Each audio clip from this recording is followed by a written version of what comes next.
Hi. Hello.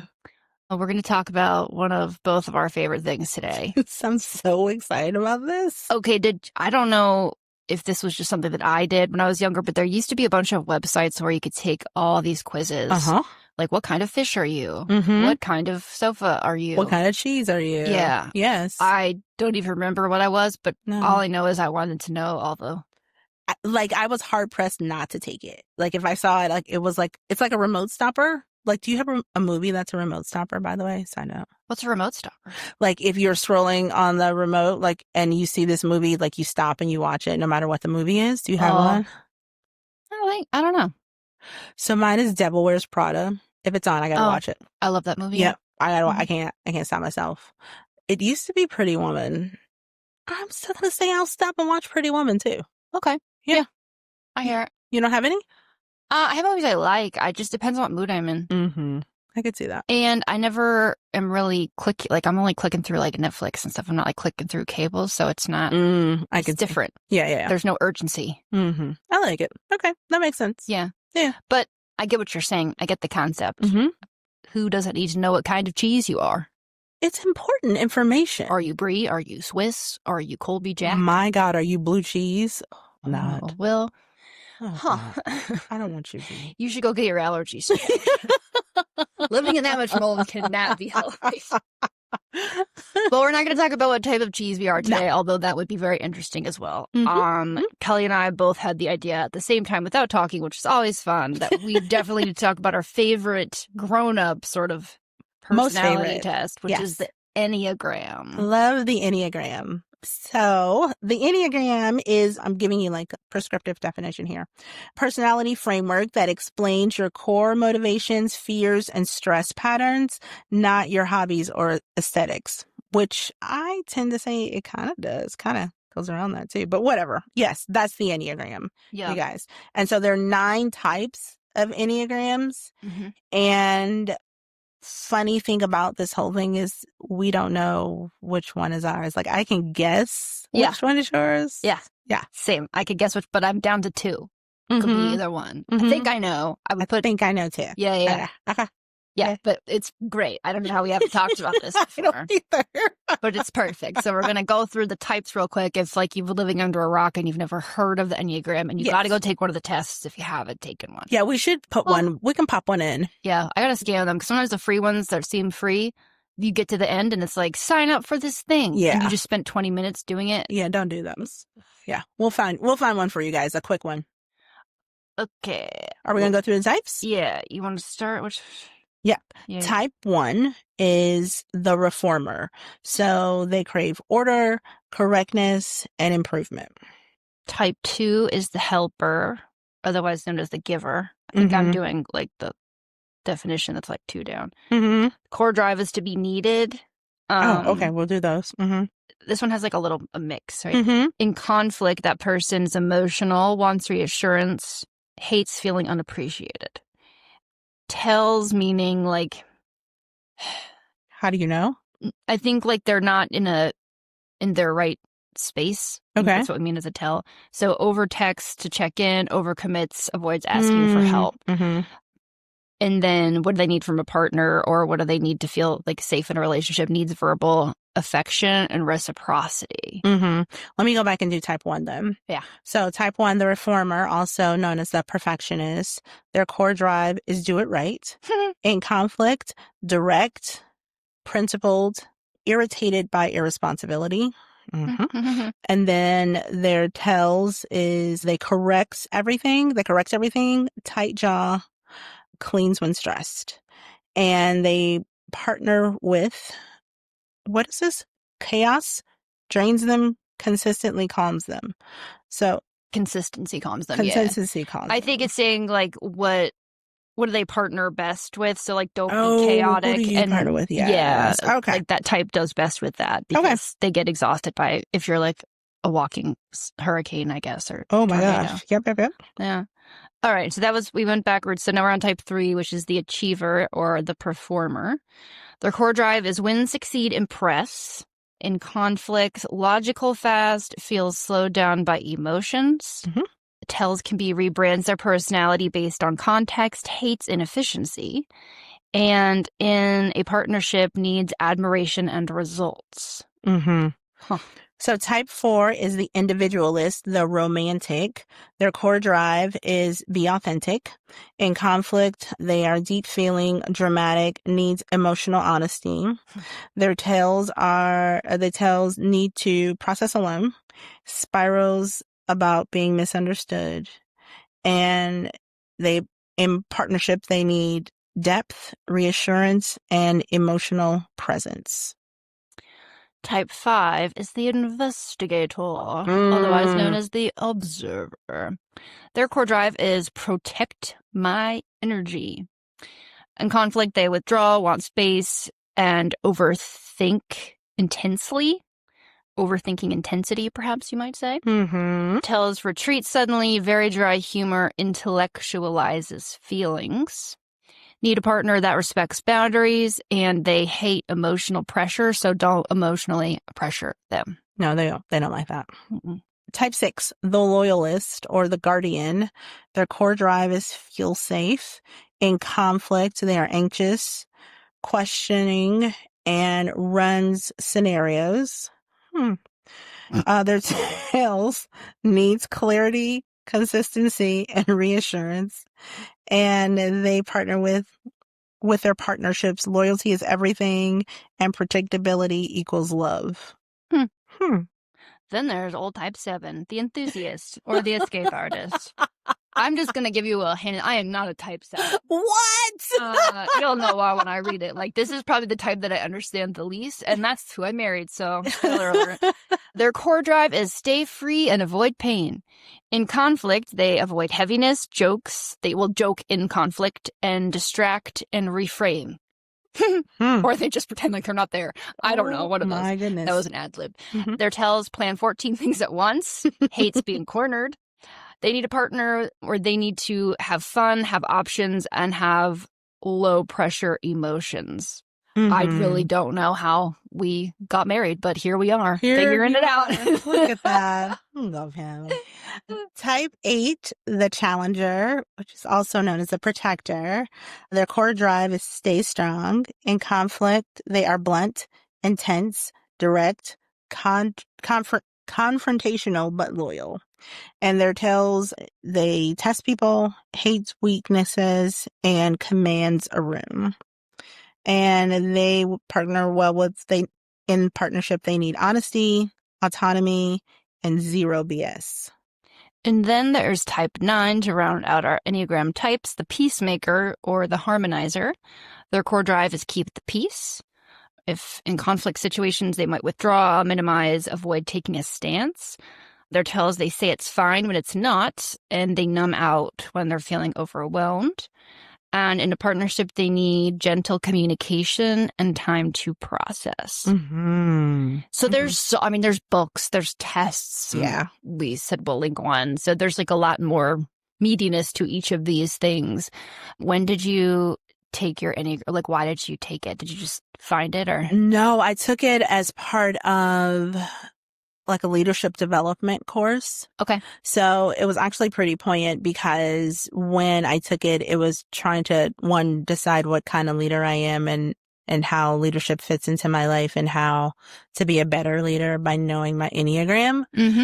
And then it's so funny because one of my degrees is psychology. Yeah, same. And I just loved it. And when we did it and I got mine, it is so spot on. It's more spot on than any other personality test I've ever taken. Yeah, same.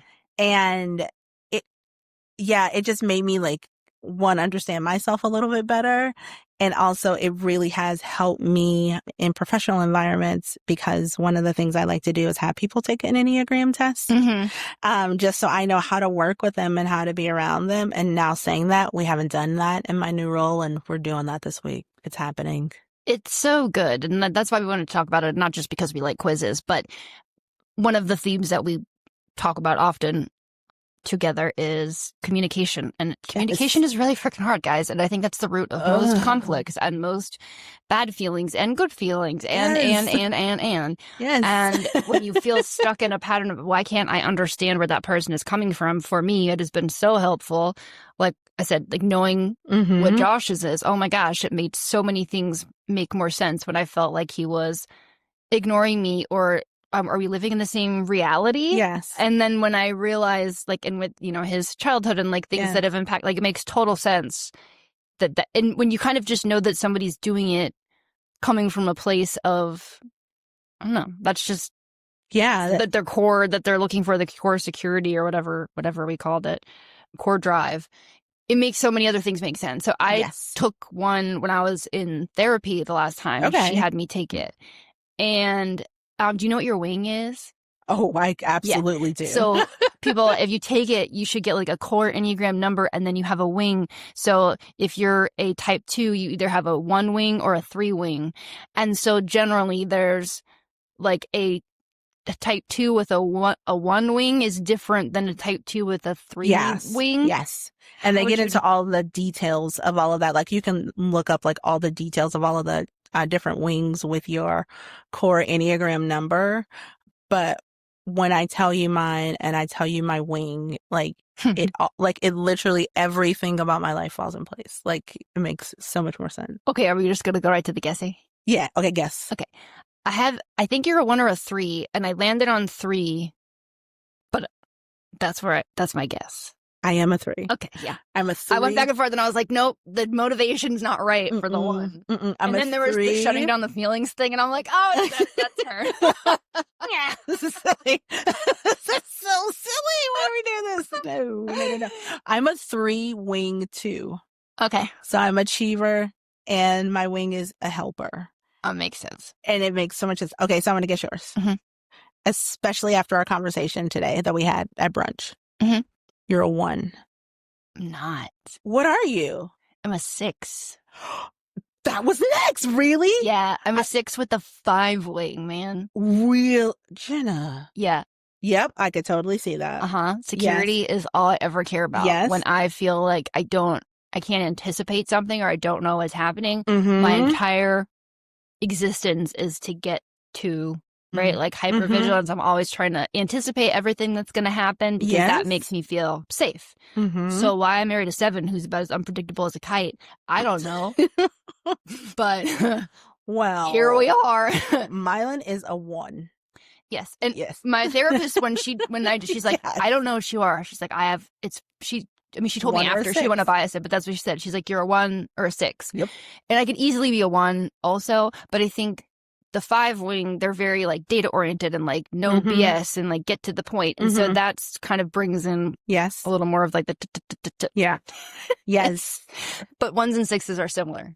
Very, very similar. The difference is the motivation, right? Like where are you coming from with it? And that's the cool part to me.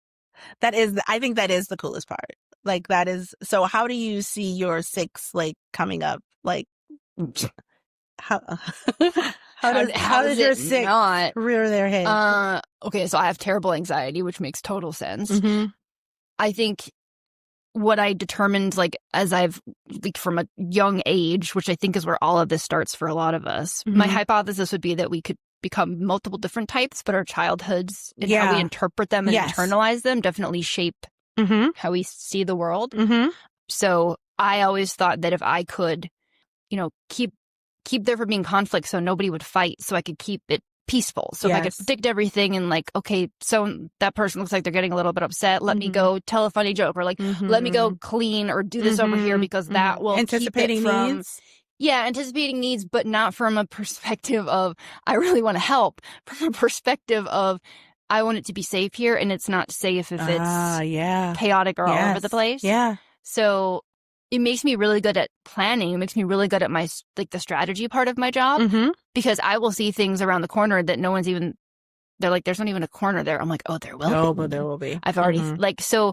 I'm really good at that. What makes me feel anxious, and we were talking about this a little bit earlier, is when I feel like there's something that I can't come up with a mitigation plan for. Yeah. Like I will march into something extremely confident if I've mapped out everything that could possibly go wrong and I have a plan for everything that can possibly every go single wrong. thing that Right. could possibly Because go why would wrong. why would I do it if I didn't have a plan for all of that? I don't have to think about it on the fly. Yeah. Even though I'm perfectly capable of doing that. Yes, That's you what are. we've been working on. And as confident as I can be, like with Josh, sometimes if we're not connecting right, or my immediate thought is like, are you mad at me or are you going to leave? That's where I go always. Safety. Yeah. Yeah. Because if I don't have like a good vibe check on like our energy feel on where we are, I immediately revert to that. And we've had the conversation just over time. Not that he's doing anything wrong or I am, but in his immediate response is, I think we're the happiest we've ever been. Like, I don't know. I don't even know where this is coming from. And I'm like, what? Are we on the same planet? What do you mean? What do you mean? Yeah. But he reframes everything positively. That's what I've seen him do as like a 7. And so, and I think that was a coping mechanism that he, developed because of some things in his childhood, right? So we all learn. So I'm kind of a control freak in a lot of ways because if I can't control it, I don't know what the outcome is. Yeah. So that's why I hate surprises. I don't like spontaneity. How do I have time to plan for spontaneity? I like my spontaneity planned. Yes. Yes, please and thank you. If we're going to be spontaneous on Thursday, I need to know about what time will we be spontaneous on Thursday. Correct. So I can prepare myself. And what time is that over? Yeah. The notes for the type 6, I think it says loyalty is everything and predictability equals love. So we've talked about this about me too, right? Yeah. I hate you until I don't. And then once I don't, watch out. I will run somebody over with my car if I need to. There are no limits, which can also be a problem. Sometimes it's prevented me from putting healthy boundaries in place because if you're in my circle, that's it. There's no questions asked anymore, which is not the greatest way to be either. So anyway, that's you. That's me. Yeah. So I am definitely a 3. It said the core drive is win, succeed, impress. And I don't know that I would say win, but succeed. Like if I'm doing something, you best believe I am going to do my absolute best and it is going to turn out better than anyone anticipated. Like even me. Like I am going like that is my like I needed to be really done exceptionally well. And I prefer that I am the driver in that because I understand it best. And I am a list person. I need all the list because there's nothing more satisfying to me than to check things off or cross them off the list. Literally nothing. That makes my heart so happy because the first thing on my list is make a list every single time. So I'm already one up. Okay. Yes. I like to win and succeed.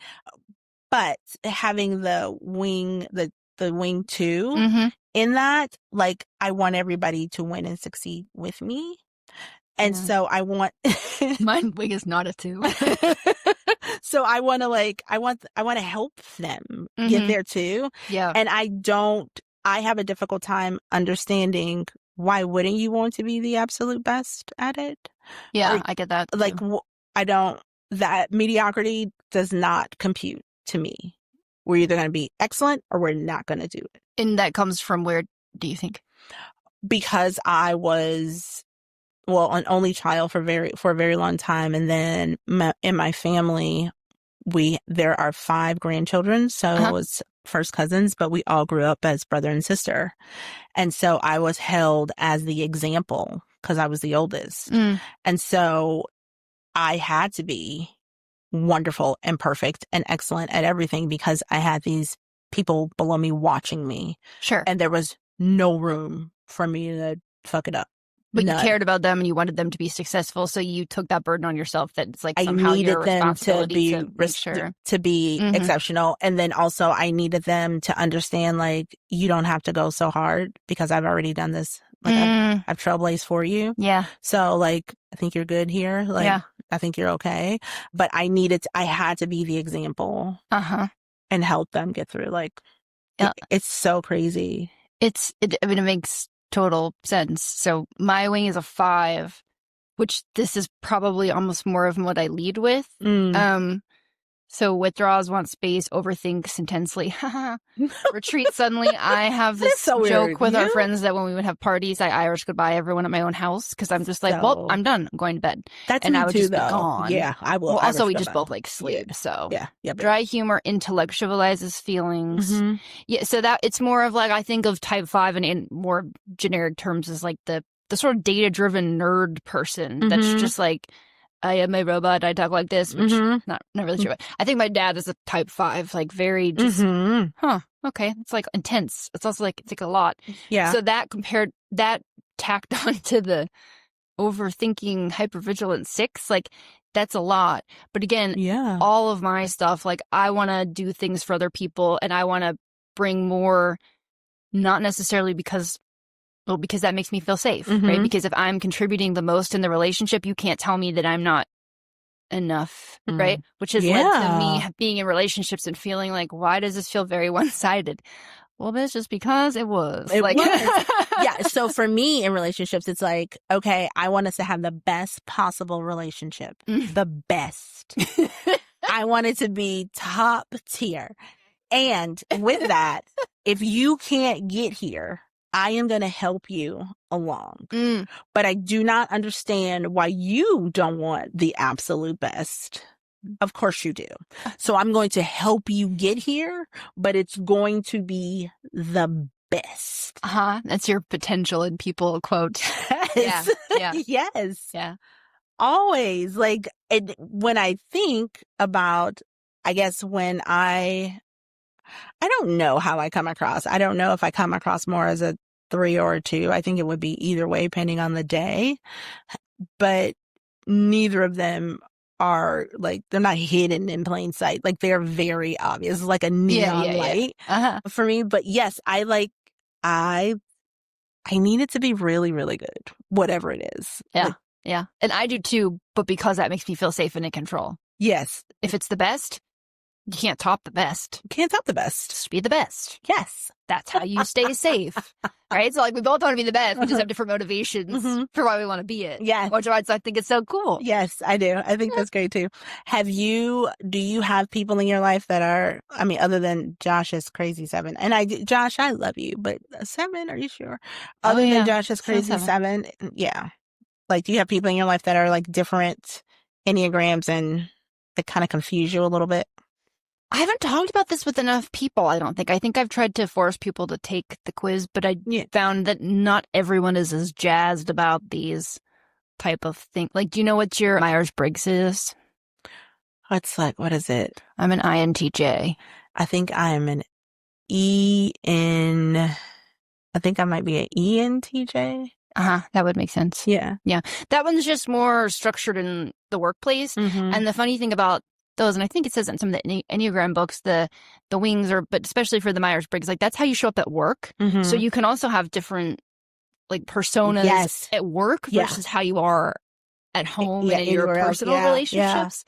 Yeah. So I thought that is fascinating. I think that's fascinating too, especially being an E, which is like extrovert for those that don't know, and I is introvert. Because I am alone. I need to recharge my batteries. I'm an extrovert until I am absolutely not.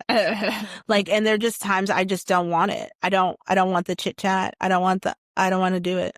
I just want to be by myself and get my stuff done. Yeah. So, and then like working from home really I'd kind of dig into that. I love working from home. Oh my God, I love it so much. So like that changes that for me. But I have worked with someone that's an 8. Oh, how's that?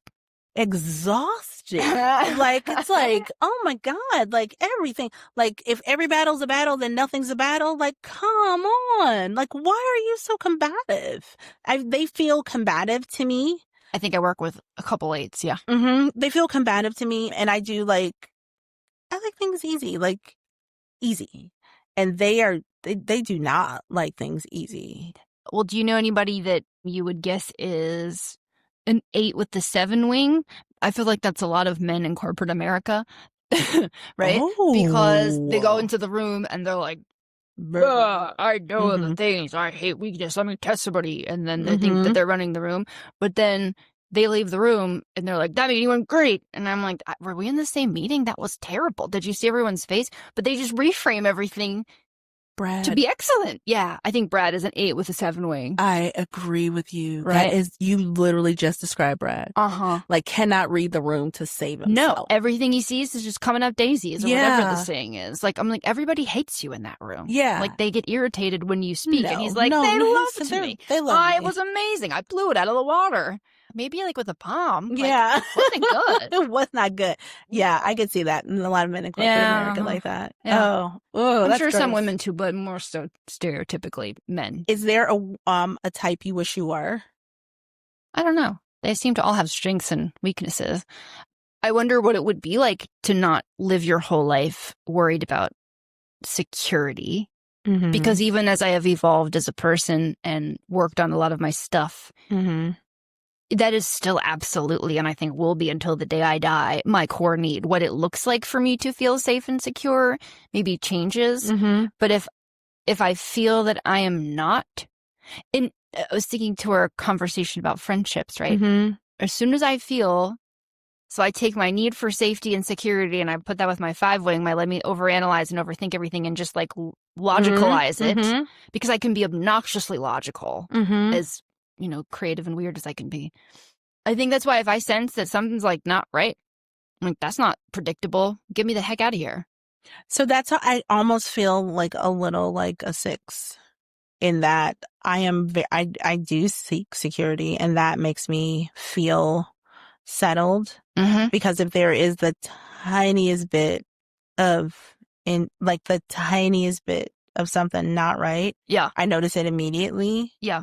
And now I'm just watching. Right. Yeah, the hypervigilance is fun. Uh-huh. I love that. That is the most fun part of all of it. So I think I wish, as I'm looking at this, I actually think I would like to be a 7. I think you could be really happy there. Yeah. But y'all need to finish your projects. Oh, that would drive me crazy. You drive me nuts. That would drive me crazy. Yeah, I think I would like to be a 7. In my heart, I'd like to be a 7, and that makes me feel good. But even like thinking about being a 3, I mean, so we went to brunch today, listeners. Audacity crew, we went to brunch today, and we went with one of our very good friends, Beth. We talk about Beth often here, but we went with Beth, and Jenna and Beth wanted to make sure I knew that it was a leggings and like chill t-shirt, like leggings chill day, because I don't know why I'm like this, but like I'm always like, she always looks like $1 million. That's what she's trying to humbly say. No, well, I always try to like dress well. So my thought is, if I am slightly overdressed for the occasion, I'm never wrong. That's true. And if I'm underdressed, like that feels off. That is the 3 in me. That is the 3 in me. It really is. Yeah, that makes sense. Holy shit. Yeah. Yeah, and I finally landed on, I just have to wear what I feel physically comfortable in, because I've tried in the past to like wear something that I thought was stylish or trendy, and then I feel like I look like a walking potato. I'm like, I don't know what I'm doing. Like, it just, there's like, if there's any pictures of me, I look very awkward. Like, what are you wearing? Because in your mind, you're like, yeah, because I can't pull it off. Like, I didn't feel, it wasn't me, right? It wasn't you. So the 5 wing in me, I think, is like, okay, look, you're not going to be safely accepted into social groups if you look like you got like goodwill exploded on you. So like maybe just wear what you feel comfortable in, and that will make you look better than any attempt at looking real cute. That's amazing. Maybe. Truly, I was seriously thinking about that. I was like, my God, that is the 3 in me. Yes, that is always like slightly, a little bit overdressed, and then I'm not wrong. Yeah. Huh. Yeah. Yes. So I do. I wish I was a 7. Everything is fun and playful and not something on my list of things to do. Yeah. But then I think you would have, what's the 7 issues? Hold up. Let's go back and look at them. Okay. Stay free. They avoid heaviness, they'll just, so I think I think sevens don't always deal with their stuff because they say that it's not bothering them because they've just decided, right? They just don't want the conflict so much that it's like, well, I mean, this is what I've observed anyway. I'm not a seven, so I don't actually know. The more detailed notes that we have on it, core fear, emotional pain, boredom, and limitations. If I stay moving, I won't have to feel the hard stuff. Oh, yeah. Emotional avoidance, overcommitting, minimizes seriousness, runs from hard feelings, hates being pinned down. Conflict goes sideways if emotions feel too heavy. Yes. Well, like I've had that. So the growth for sevens is learning to sit with their discomfort. Yes. And be in it, which I mean, that's true for all of us, I think.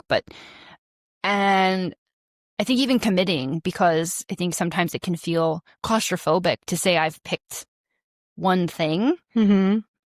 So mine for a 6, it says, which is spot on, self-trust. Learning that not all uncertainty equals danger. Oh, wow. Yeah. So I looking at mine. So for 3s, the core motivation here, a little more detail, is to succeed, impress, and be valued. And the core fear is failure, inadequacy, or being seen as worthless, which is, that's very me. And identity driver is I am what I accomplish. That is 1000% true. And that's how I feel like I was conditioned to that. Sure. You know, I am what I accomplish. Like I am, if I'm not getting straight A's, like why am I even here? Yeah. Like I don't deserve it. You know? And I feel that way too, but again, from a different motivational point. That's why I love this. It's so cool. That's so cool. So cool. Do you how would you work through, or how are you working through, or do you not even care? This is about your weaknesses. Like, how are you getting through those? Well, I think I'm talking about a lot of them here recently, like learning to trust my intuition. That is that's not predictable. I can't find facts about it. I can't put it in an Excel sheet and do a comparison. I can't analyze it. So it feels very risky to just take that leap and trust my gut. Yeah. So for me, that's been a lot. And we were talking about this earlier too. The other thing is I've been working actively on, okay, there's nothing wrong with planning for scenarios and coming up with mitigations and things. But at some point I have to trust myself. And you said it an episode or so back when you said, like, I'm dangerous now because I've learned I can lose everything and I will be okay. So I'm sort of, I think, working on that lesson as well. Like, so what if something comes up that you haven't planned for? You've always been able to figure it out. Yep. And you will. And so I think it's been working on how do I not live in that place of constant hypervigilance? And I'm sure it's had a toll on my body, like all of my weird stomach issues and my weird autoimmune stuff. That it's like you can't constantly be in the flight or fight mode, or fight and flight. Yeah. You have to come out of, probably in both, depends on who's bugging me. But get away from me, or I'd like to punch you in the face. There's no in between.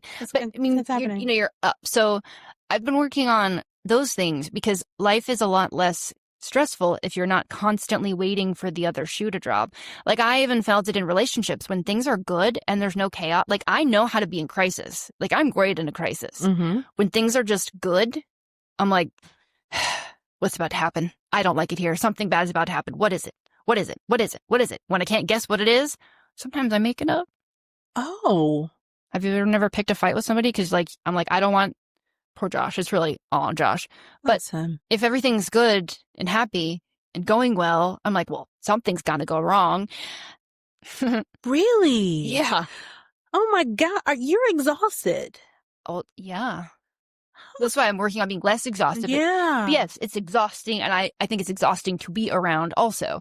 So I've said why the 7 is hard for me, but imagine the 7 who wants to be like free like a happy kite, and then he's stuck with the 6. It's like, I think we have to redo the spreadsheets to see which vehicle to purchase for the 87th time. And he's like, Jesus Lord, why? Just buy the car. Just buy the car.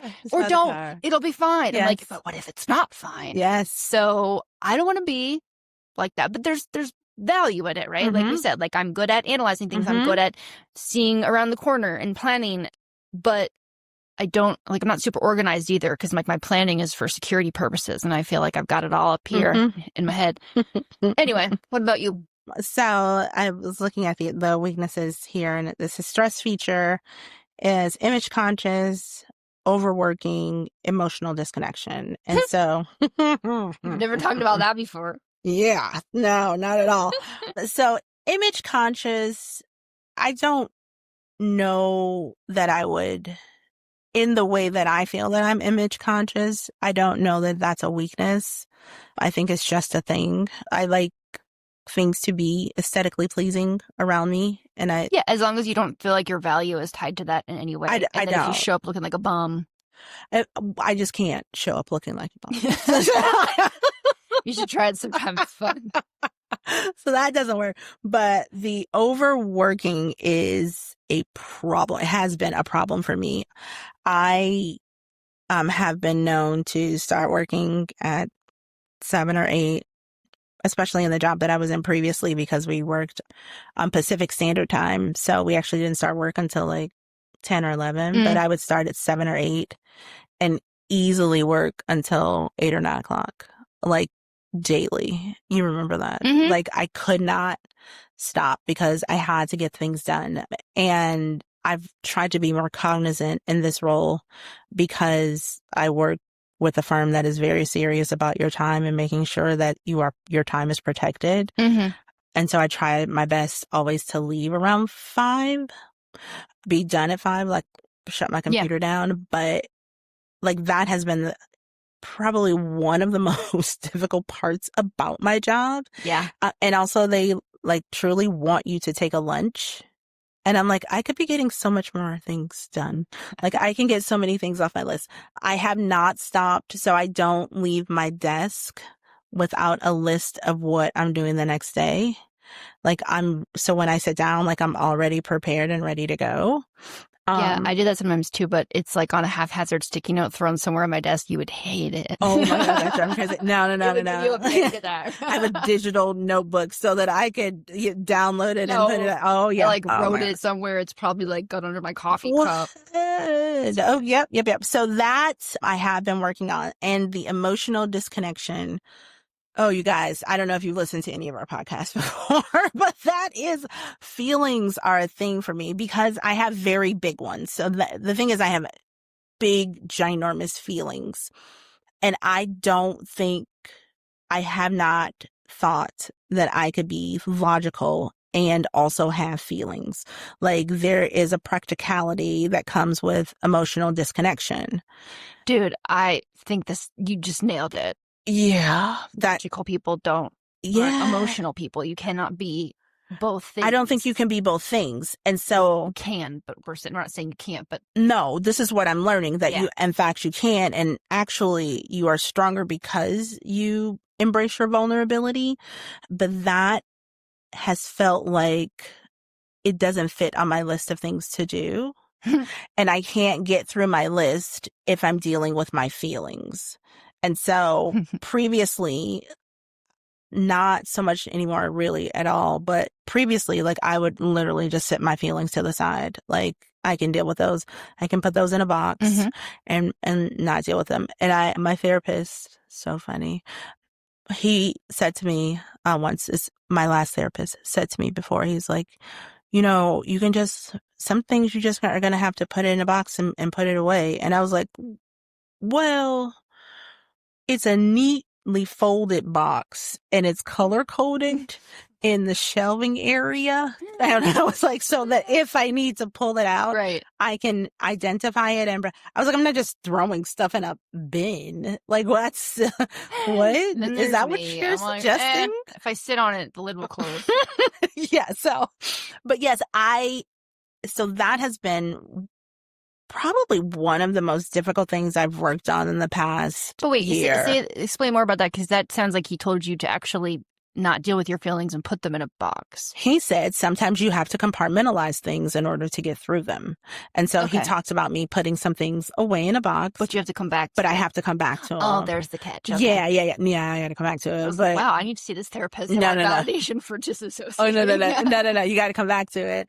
And he was like, just throw it in the box. And I was like, well, that's not going to work. That's cute. I'll put it in there. Yeah, but Never opened it. No, I'm not going to throw anything. That's silly. But yeah, so I have been working really hard on acknowledging my feeling. How's that going? Oh, it sucks so bad. It's getting easier because I'm doing it more, but like acknowledging my feelings and also taking a beat to acknowledge them before I move on to the things that I need to get to on my list. Because what I am finding is that just the recognition of an emotion, whatever it is, or several, I guess sometimes that's more than one, whatever. So, but recognizing that, like that has really helped me like to, I don't know, not stress so much about the success of the thing and kind of dig deep into how I'm getting to this place and working through it. Yeah, I don't love it. But then if you work all the way through it, eventually you can throw that box away. I know. And you hate clutter. I hate it. I love to purge. So, right, this has really been the thing that's helping me. Sigma to declutter. Because I win at the end. I win. Then there's you like, oh, this old feeling. Oh, I thought I was missing this one.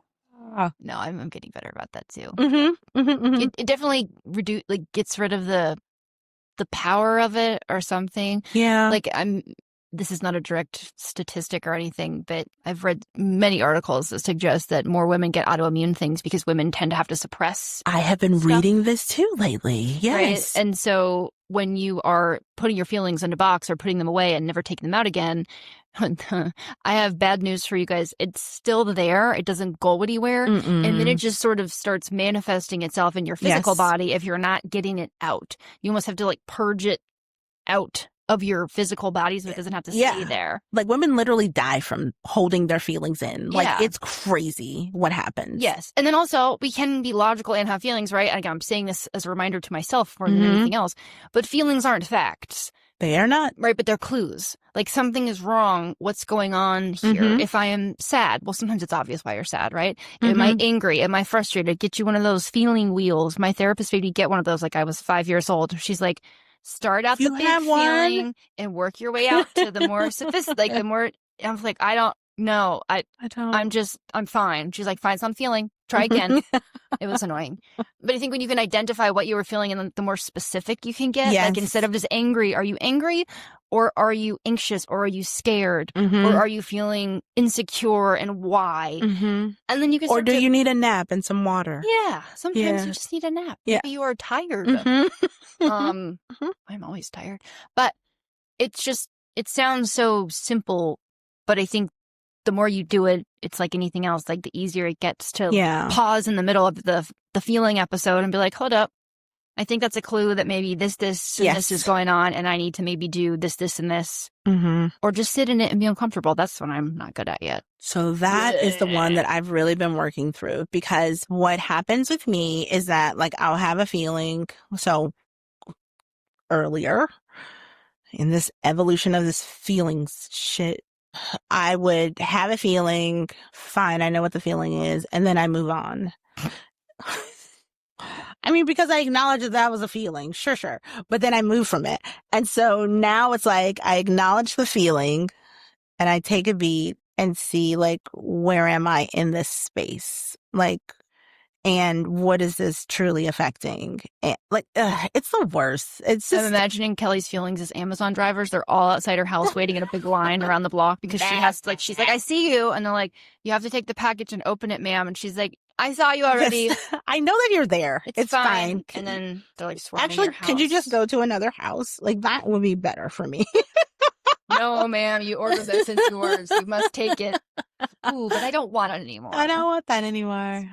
So yes, so I am so curious about other people's Enneagram. Like my guy is a 1 in every way and very much a perfectionist. But it's not like a happy perfectionist. It's like it's like he doesn't have any other choice. And so he has to make it perfect because he doesn't want to do it again. Mm-hmm.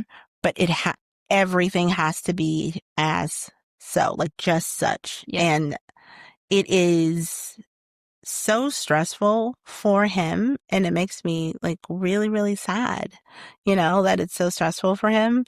And so I come in with my wing too and being all helpful and so flutter and come in and trying to be all helpful. But that is not necessarily what he needs. Sure. And then you have to, I'm sure, be careful that you don't neglect your own feelings about the situation in order to try and help. Yeah, it's a very delicate balance. Mm-hmm. But also me as a 3, I like, okay, so let's make a list. So, I will list the shit out of something. Yeah. And I'm like, Josh, I just need you to let me go do my spreadsheet, my budget for the next 3 to 4 years because I will feel better. I'm going to feel better about everything. Yes. And I think some things, that's what you have to do, right? You don't have to change everything about yourself. That's not what we're suggesting. It's just fun. It's enlightening from my perspective, from our perspective, to understand, that's why I do that. That's what is driving this behavior.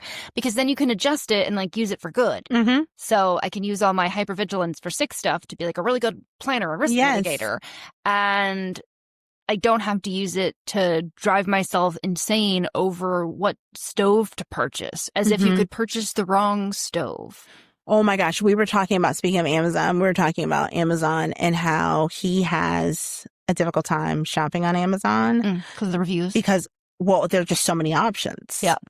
And for me, I mean, you've witnessed it. I just look, see the reviews, cool, and I order and I move on with it because I have to get it off my list. Yeah. Yeah. I'll get analysis paralysis because I'm like, what if I picked the wrong one? But then I'll do research. And then one day I'll be like, F it, picking that one. And then I just get it. It's like, what was the point of all the... I'm like, I don't know, but it was driving me nuts. I couldn't stand it anymore. So now I got it. Yeah. And then I'll be like, but did it? But then that's the other thing too. Like I move really quickly through things. Yeah. Because I'm trying to get them off the list. I move so quickly through things. Like, oh my God. Josh likes to move quickly through things, I think, also because he's like, why would we stay in this discomfort? We can just wrap it up and be done. And I'm like, well, I have 4 more feelings that I need to figure out first. And this will take 3 to 5 business days. Yeah, so you have to wait through it. And he'll be like, he'll think everything's good because I'll be happy. And then I'll come down. I was like, I thought of something. And he's like, I thought we were done. I drive him nuts. Why can't we just do this all at once? I'm like, I didn't know this. We love you, Josh. I'm a delight, okay? She is. She's wonderful. Darn delight. Oh, boy. Well, we want to hear what your Enneagram types are. We'll post some little tidbits like you might be this Enneagram type if you do this. Oh, yeah. And then look it up if you don't know your own. At minimum, you should find out your own. And I think if you are like in a romantic relationship with somebody, I would find out theirs because it's so very helpful. It really helps when you want to be like, what's wrong with you? And they're like, yeah, you just like to reframe things because that's how your brain works. Yes. Okay. It's good. Or make your coworkers do it. I'm doing that this week. Yeah. They don't even know yet. They're fun. Surprise. I love it. Okay, well, hopefully this is either a fun rehash for those of you that have done Enneagram or a new tool to put in your tool belt for better communication. Yeah, it's a good tool. I like it. Yeah, and it might help you find your why if you haven't found your why already. Look at you circling back. Ooh. Episode 1, babies. Original. Yeah, I know we need to get back to more of the why stuff again. Yeah, let's do it. Okay. Okay, well, that's all. That's it. That's all we got. Okay. Cool. Later, taters. Bye.